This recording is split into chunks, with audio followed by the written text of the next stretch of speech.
Hello my dear students, कैसे हो मेरे प्यारे बच्चों। बहुत लंबा समय हो गया, आप इंतज़ार भी देख रहे हैं और किसी वजह से हम आपके लिए वीडियो नहीं बना पाए।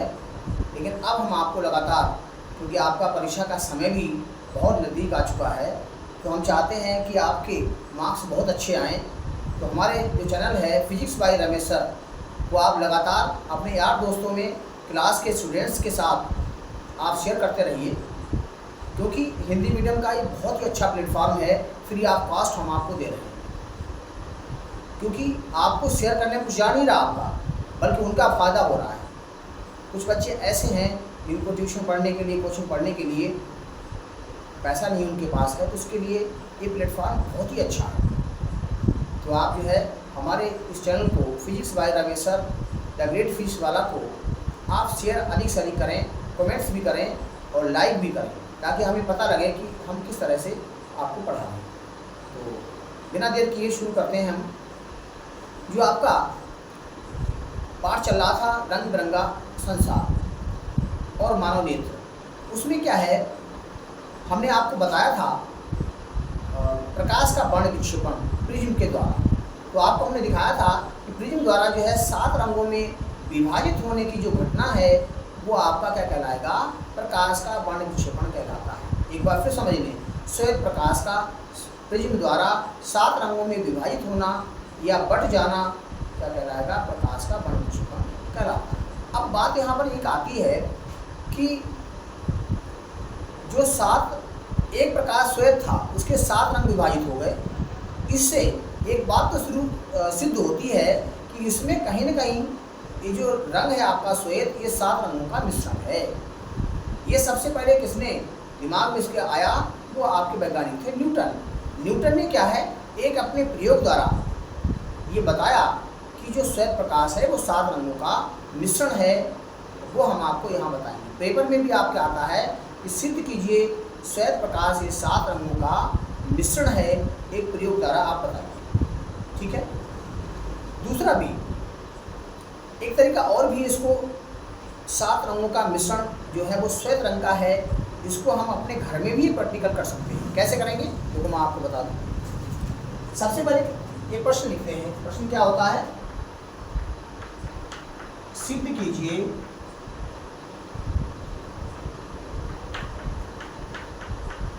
श्वेत प्रकाश 7 रंगों का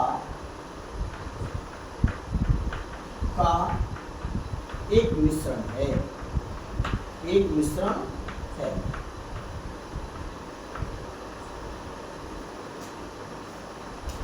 न्यूटन के प्रयोग द्वारा, न्यूटन के प्रयोग द्वारा सिद्ध कीजिए।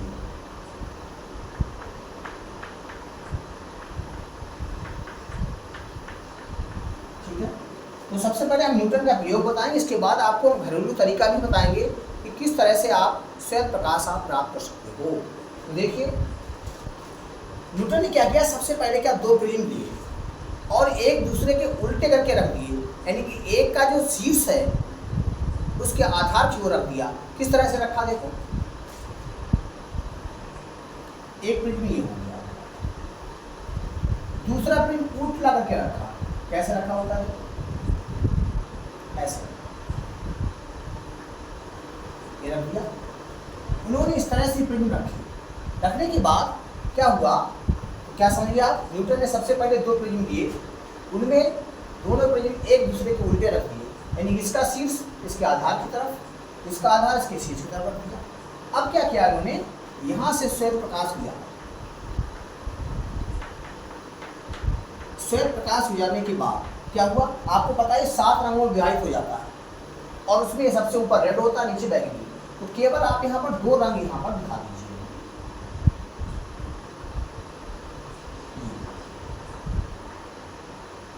ठीक है।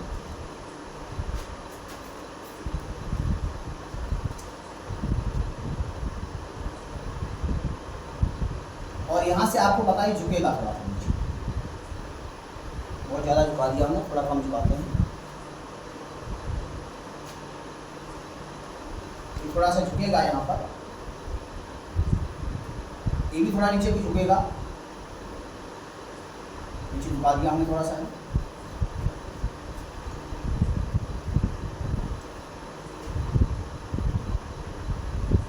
ये झुक गया।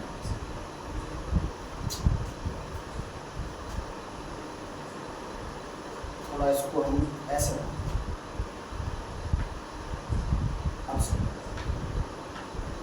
झुका दिया। अब क्या करेंगे, ये इसके अंदर अपवर्तित होंगे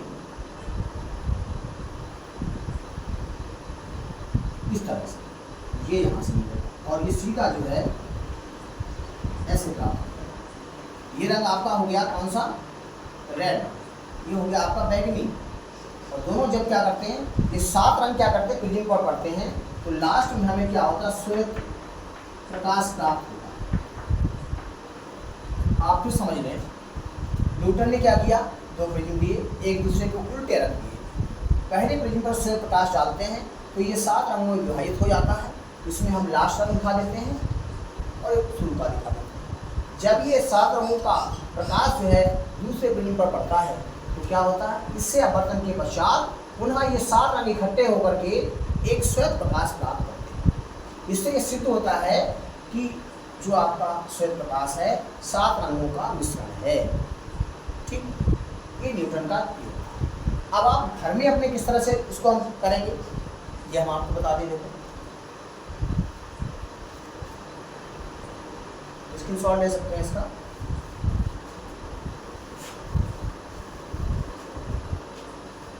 घर में कैसे कर सकते हैं, हम क्या करें, गत्ता ले लेते हैं, गत्ता लेकर ऐसे वृत्ताकार उसमें हमने एक चक्की बनानी है।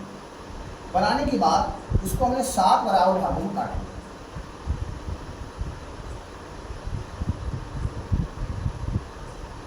एक, 2, 3, 4, 5, 6, 7, ये लगभग बराबर हो गया आपके। 7 भाग हमने इस तरह से करने।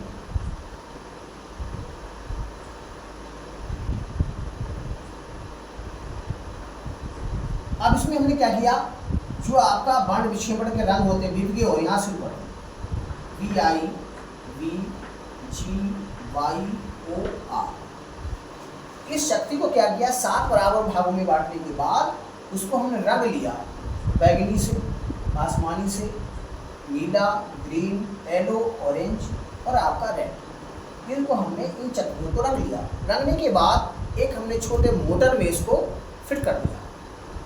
तो देखेंगे आप कि पहले जब मोटर धीरे धीरे चल रही होती है तो हमें ये 7 रंग दिखाई देते हैं, लेकिन जब ये बहुत तेज़ी से चलती है तो हमें क्या है, ये 7 रंगों ना दिखाई दे करके एक श्वेत प्रकाश दिखाई देता है। इस प्रैक्टिकल को आप अपने घर भी कर सकते हैं। तो ये इस तरह से ये प्रकाश 7 रंगों का मिश्रण है, ये आपको इस तरह से बताया गया। बहुत आसान तरीके से, शायद आपको समझ में आ गया होगा। ठीक है, अब इसके बाद बात करते हैं इंद्रधनुष। इंद्रधनुष सबने आपने देखा है, जिस तरह से पृथ्वी ये 7 रंग का मिश्रण दिखाई देता है, ठीक उसी तरह से वर्षा जब होती है तो आपने देखा एक तरफ सूर्य निकलता है, दूसरी तरफ क्या है, उसके उल्टी साइड में बारिश होती रहती है, वहाँ पर इंद्रधनुष हमें प्राप्त होता है। कारण क्या है, जब सूर्य का प्रकाश बूंदों पर पड़ता है वर्षा की, तो वो प्रिज्म की भांति कार्य करती है और एक वृत्ताकार जो है मार्ग बना लेती है, जो इंद्रधनुष कहलाता है। इंद्रधनुष को समझने से पहले हम आपको कुछ परिभाषाएं हैं वो आपको हम बताते हैं, इसके बाद आपको पता लगेगा क्या है। बहुत इंपॉर्टेंट परिभाषाएं हैं, वो देखिए।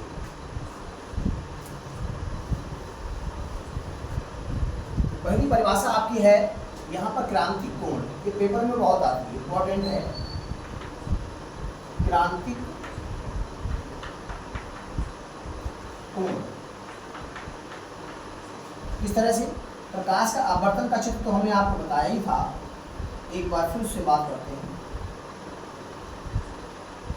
ये आपका यहाँ पर वायु माध्यम हो गया,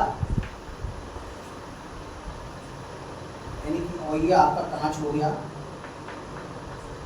यानी कि ये ग्रहण माध्यम है आपका,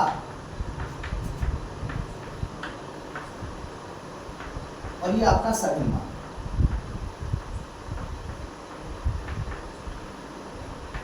ठीक है, अब होता क्या है आपको पता अच्छी तरह से, अगर कोई प्रकाश की किरण विरल से सघन में जाती है तो वो अविलंब की ओर झुकती है, और अगर सघन से विरल में जाएगी तो क्या होगा, वो अविलंब से दूर हटेगी। जैसे मान लीजिए सघन माध्यम है, यहाँ से कोई प्रकाश किरण जाती है तो ये अविलंब से दूर हट जाएगी। इसका मान हम और बढ़ा दें आपतन कोण का तो ये और जो है झुक जाएगी। एक स्थिति ऐसी आएगी कि जो है ये इसके अपवर्तक पृष्ठ पर, यानी कांच के गुटके के पृष्ठ पर ही अपवर्तित हो जाएगी। यही घटना कहलाएगी आपकी क्रांतिक कोण की।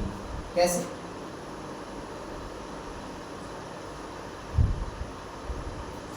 और ऐसी स्थिति में जो अपवर्तन कोण है वो 90 डिग्री का होगा।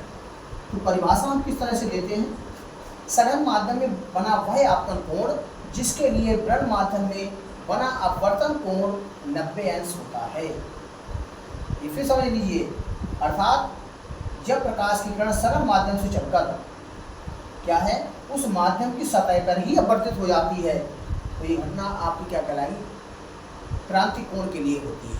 अब क्रांतिक कोण होता क्या है, सघन माध्यम में बना वह आपतन कोण जिसके लिए विरल माध्यम में बना अपवर्तन कोण 90 अंश होता है, तो ये जो आपतन कोण है उसे क्रांतिक कोण सी कहते हैं। और इसका जो सूत्र होता है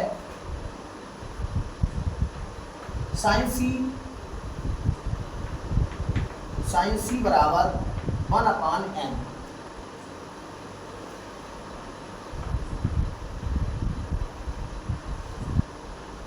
साइन सी बराबर 1/n। n क्या है, अपवर्तनांक है। n क्या हो गया, अपवर्तनांक। माध्यम का क्या है, ये अपवर्तनांक। ठीक है, तो इस तरह से ये आपका क्रांतिक कोण है।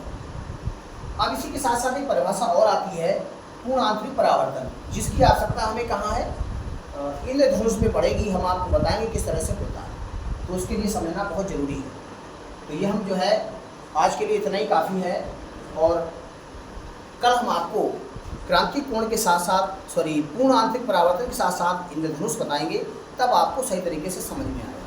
ठीक है, तो thank you very much watching the video, और लगातार आप हमारे साथ लगे रहिए और हम लगातार आपको वीडियो देंगे। और ये श्योर है 100% कि जो हम लिखा रहे हैं, पढ़ा रहे हैं, उसमें से एक भी लाइन आपकी बाहर नहीं जा सकती। Thank you very much.